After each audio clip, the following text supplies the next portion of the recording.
my experience is going to be slightly different from everybody else's here, being that I was about 10 years old, so 31 years ago now.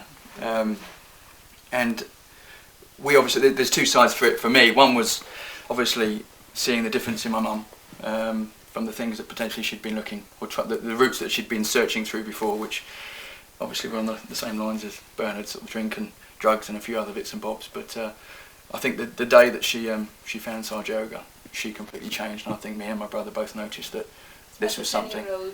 Even as a 10-year-old, I remember. I think just the fact that, you know, obviously I think she was a bit more loving towards us. There was a lot more love in the house. Some of the friends that she maybe associated with before, who weren't maybe so nice, they were all gone, and we were surrounded by Sahaja Yogis. So that was you know, an amazing thing. I think things were slightly different then than they are now, so that the programs that we were taken to, sometimes against our will probably, and the 7-hour pujas that we had to sit through, and 1,001 names, and was just, you know, some for an 11-year-old and a 12-year-old were sometimes a little bit boring. I remember being jealous at my brother once because he had a digital stopwatch to play with, and I had nothing.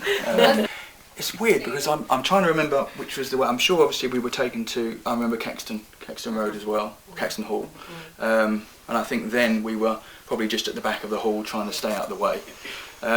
But I have recollections obviously of Mother's first trip to Brighton, which was a train trip down to Brighton. My mum going to the station, late I think as usual, in an old Vauxhall Viva, picking Mother up and bringing her to our house. So I think there were pujas in the front room and downstairs. Mother slept in my mum's bed. Did you have in all this time when Mother visited your home, did you spend any time with Mother as a child? Did she talk to you, play with you? Yeah. I mean, there was. Tell us about it. I mean, I remember seeing pictures.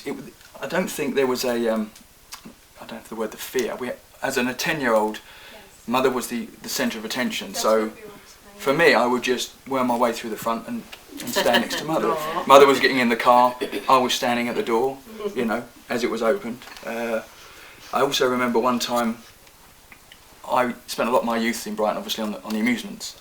So I remember when Mother was down there with her daughter and her grandchild, Anand, asking them if they could come down to the seafront and go on the amusement arcade.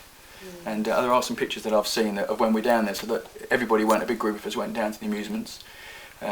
And I know I've seen pictures of Mother and her granddaughter, her child, looking at Anand playing a computer game. So it was just like an extended family. It was, you know, it was like a grandmother coming to stay. So it was, I think it was a lot different. There was no real fear. We just wanted to get up and be close to Mother whenever we could.